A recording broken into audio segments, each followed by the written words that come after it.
Hey Jumbo! Aujourd'hui, je vous emmène en safari photo en Afrique, au Kenya. Pour de nombreuses personnes, c'est un rêve d'enfant. Ce rêve, j'ai eu la chance de le réaliser et dans cette vidéo, je vais vous partager les films que j'ai tournés, mais également les sensations que j'ai pu ressentir.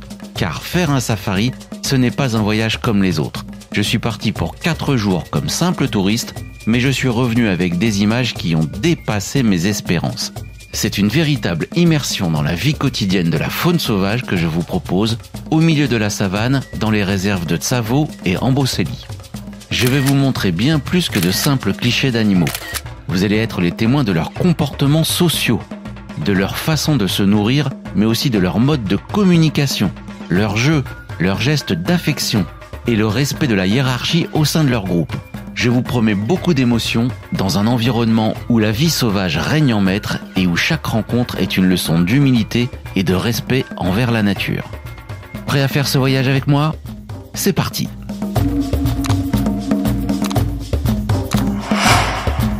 Notre trip commence dans le parc de Tsavo West, qui se trouve dans le sud du Kenya. La faune y est très diversifiée, mais pas toujours évidente à observer en raison de la densité de la végétation. Ici, il faut avoir un œil particulièrement aguerri pour scruter le paysage et traquer les moindres signes de mouvement parmi les buissons, les broussailles et les acacias. Mais grâce à l'expertise et la gentillesse de mes accompagnateurs David et Ignacio, que je tiens à remercier ici, les merveilles de la vie sauvage vont se dévoiler à chaque tournant. Leur connaissance intime du comportement animal et de la topographie de la région va nous permettre de repérer les créatures les plus insaisissables. L'animal que l'on repère probablement le plus facilement, c'est la girafe grâce à sa grande taille. À l'âge adulte, elle peut mesurer jusqu'à 6 mètres de haut. C'est le mammifère terrestre le plus grand du monde. Bien que parfois cachée derrière les feuillages, elle ne semble pas trop perturbée par notre présence. Il lui arrive même de nous regarder fixement avec curiosité. On peut clairement se rendre compte qu'elle se nourrit des parties supérieures des arbres, celles que les autres herbivores ne peuvent pas atteindre. Et elle prend tranquillement son temps pour choisir les feuilles les plus savoureuses et nutritives. Elle reste tellement stoïque qu'elle donne parfois l'impression de fonctionner au ralenti. Amusant, non ? Mais dans les réserves africaines, ce sont surtout les points d'eau qui attirent les animaux et qui nous permettent de les observer plus facilement. Voici un troupeau de buffles qui se bouscule un peu pour étancher sa soif.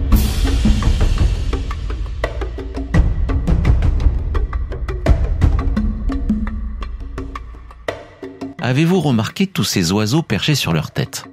Ces derniers portent bien leur nom. On les appelle les pique-bœufs. Dans une sorte d'arrangement mutuel, ils se nourrissent des passagers indésirables que transportent les buffles, principalement les tiques. Chacun y trouve donc sa part. La suite de notre safari nous mène dans un lieu que l'on décrit comme un sanctuaire pour les rhinocéros noirs. C'est une véritable chance de pouvoir les observer dans leur milieu naturel, car ce n'est vraiment pas le cas de tous les touristes en Afrique. Ils ont en effet été gravement touchés par le braconnage au cours des dernières décennies, entraînant une réduction dramatique de leur population. En 1995, il n'en restait que 2400 dans le monde entier. Depuis, le Kenya a déployé des efforts considérables pour protéger cette espèce en danger critique d'extinction, ce qui a permis de remonter leur nombre autour de 800 spécimens dans le pays et 5000 sur la Terre. Mais l'une des populations les plus impressionnantes et emblématiques de la réserve de Tsavo est celle des éléphants. Leur intelligence, leur structure sociale et leur mode de communication sont fascinants à observer. J'ai d'abord été surpris de constater que les éléphantaux présentent des comportements qui ressemblent souvent à ceux des enfants qui jouent.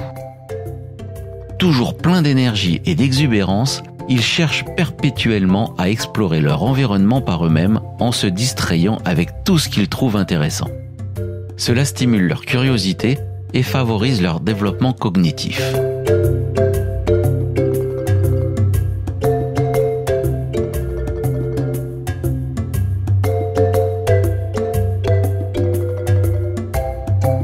Et un tronc d'arbre nourriture est toujours une bonne occasion de se gratter un peu.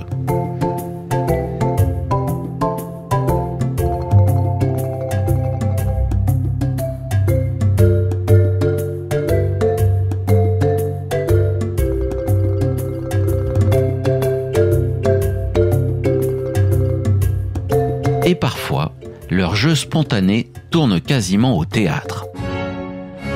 Ici, on a vraiment l'impression d'une révérence digne d'une pièce de Molière. Surprenant, non ?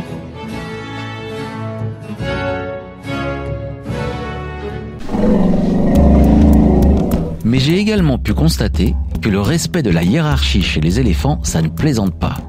Contrairement à ce qu'on pourrait croire, les troupeaux ne sont pas dirigés par des mâles. C'est une femelle dominante, la matriarche, qui représente l'élément central du groupe. Elle apporte sa sagesse et son expérience pour guider les activités du troupeau dans ses déplacements et la recherche de nourriture.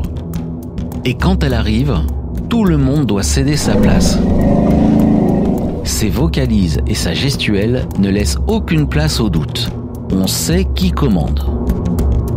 Mais heureusement, l'instinct maternel prend toujours le dessus pour réconforter les petits. Et ça, c'est encore une belle surprise. Je n'avais pas réalisé que les éléphants pouvaient être aussi tactiles. Les câlins et les contacts physiques chez les éléphants ne sont pas seulement des actions mécaniques, mais aussi des formes de communication émotionnelle. Les éléphants peuvent donc se rassurer mutuellement en se touchant lorsqu'ils sont stressés ou en réponse à des situations inquiétantes. Nous retrouvons le groupe un peu plus tard dans une zone plus arborée. En fait, c'est l'heure du dîner. Saviez-vous que les éléphants ont besoin en moyenne de 150 kg de nourriture par jour pour survivre ?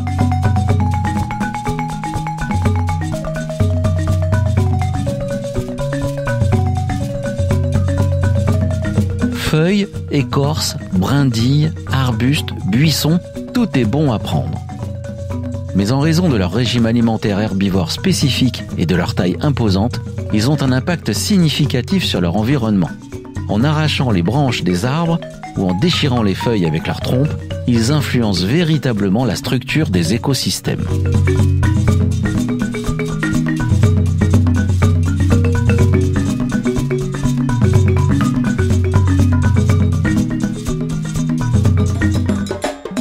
Puis nous avons la chance incroyable d'assister à un rituel tout à fait particulier.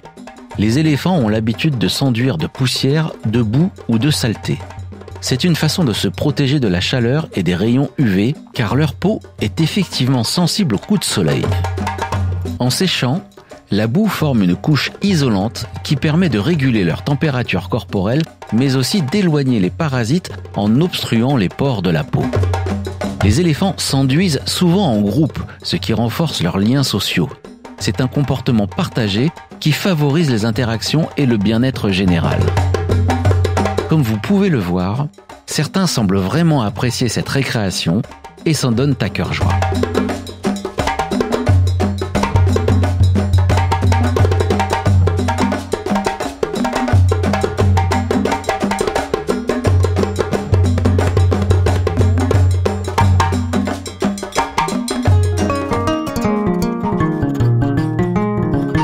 Mais le moment le plus agréable et aussi le plus propice pour prendre de belles photos, c'est lorsque le soleil commence à se coucher. Avec la chaleur qui s'estompe, les animaux s'exposent davantage et la savane prend vie d'une manière encore plus envoûtante. Entre les nuances flamboyantes du ciel et le reflet de la terre rouge de la réserve de Tsavo, les images prennent des couleurs magnifiques.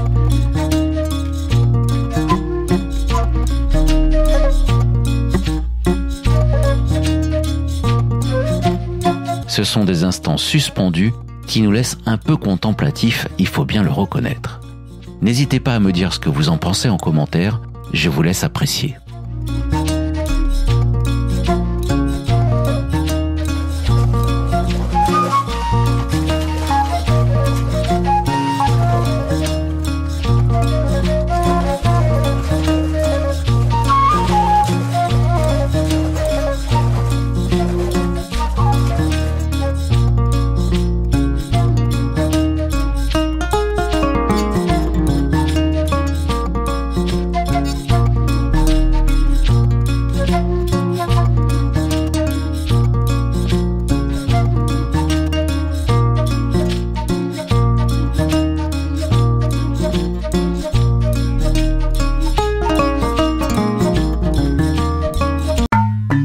Aujourd'hui, départ matinal pour la réserve d'Amboseli.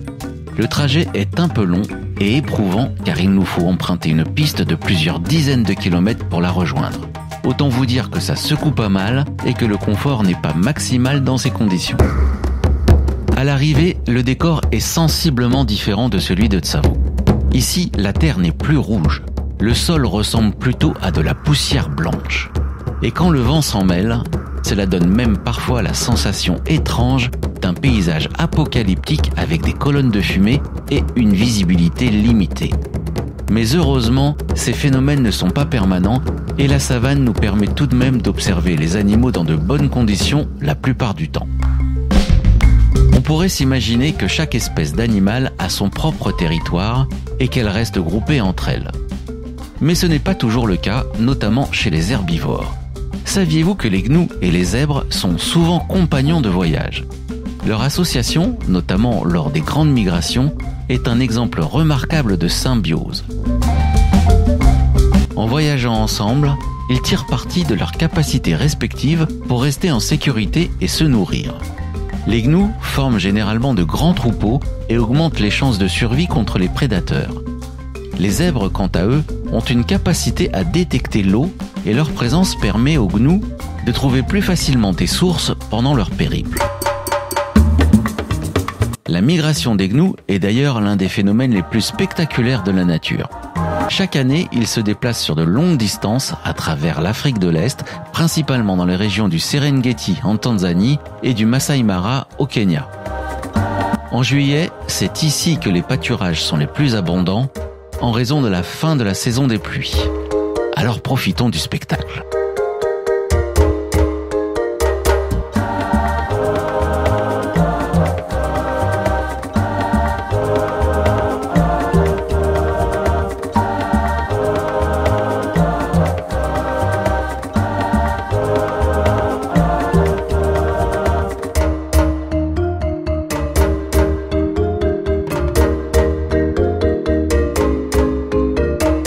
Mais tout le monde vous le dira, le must dans un safari, c'est de pouvoir observer les lions. Malheureusement, dans la nature, on ne choisit pas. Il faut juste être au bon endroit au bon moment.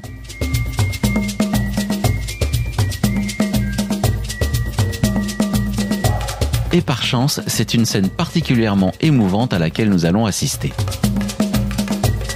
Regardez à quel point ces deux femelles du même clan semblent prendre plaisir à se retrouver après une longue absence. Leur joie est palpable et même communicative.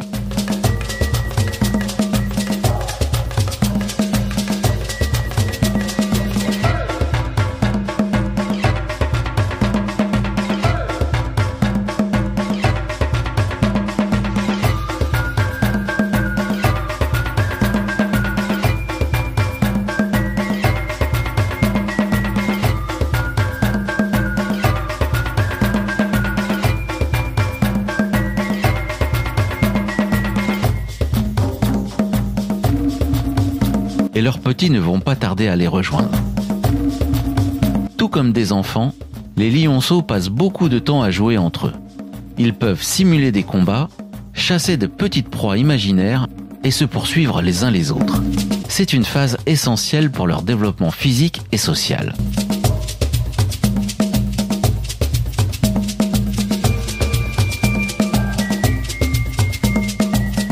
Les lionnes, quant à elles, démontrent des comportements très maternels, notamment des gestes tendres d'affection et de soins, similaires à ceux qu'on pourrait considérer comme des câlins chez les humains. Craquant, non ?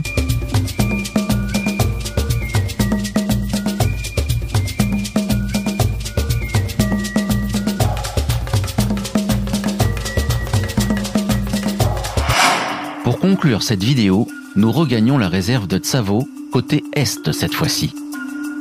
Et ce sont encore des scènes surprenantes que nous allons observer. Ici, les éléphants sont de couleur orange. Et vous allez comprendre pourquoi. Les éléphants de la réserve de Tsavo sont connus pour s'enduire de la poussière rouge du sol riche en oxyde de fer. Cette poussière déposée sur leur peau leur donne vraiment une teinte rougeâtre, en particulier sous certaines conditions d'éclairage, comme sur ces images. Bien entendu, cette couleur n'est pas permanente, mais avouez que c'est original.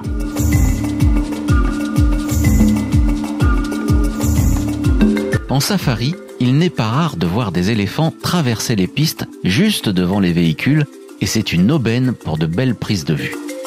En fait, ils ont tendance à suivre des itinéraires traditionnels empruntés de génération en génération, même si une route a été construite entre-temps sur leur trajet habituel. De plus, ils ne perçoivent pas les voitures comme une menace, donc ils ne craignent pas de s'en approcher.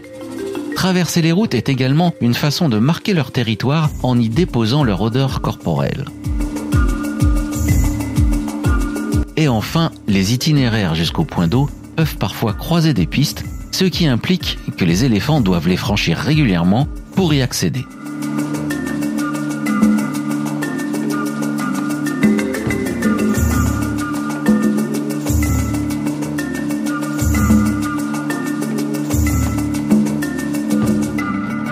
Et parfois, on arrive à les approcher de très près si on sait se montrer discret.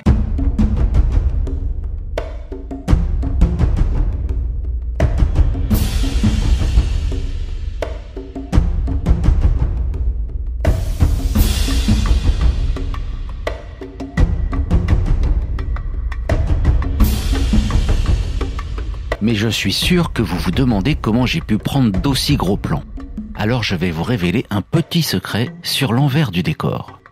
En fait, je tourne depuis un tunnel souterrain spécialement aménagé pour mener directement à quelques mètres d'un point d'eau.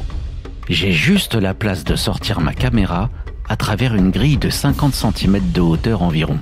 Je suis donc au ras du sol, juste en face des pachydermes. Et je ne vous cache pas que lorsqu'ils vous regardent dans les yeux, c'est un peu impressionnant.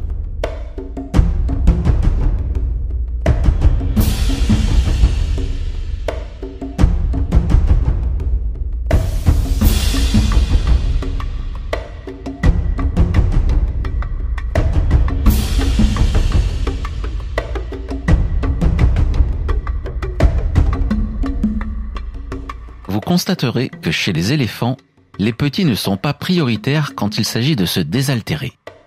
Et les adultes ne se privent pas de leur rappeler d'attendre leur tour.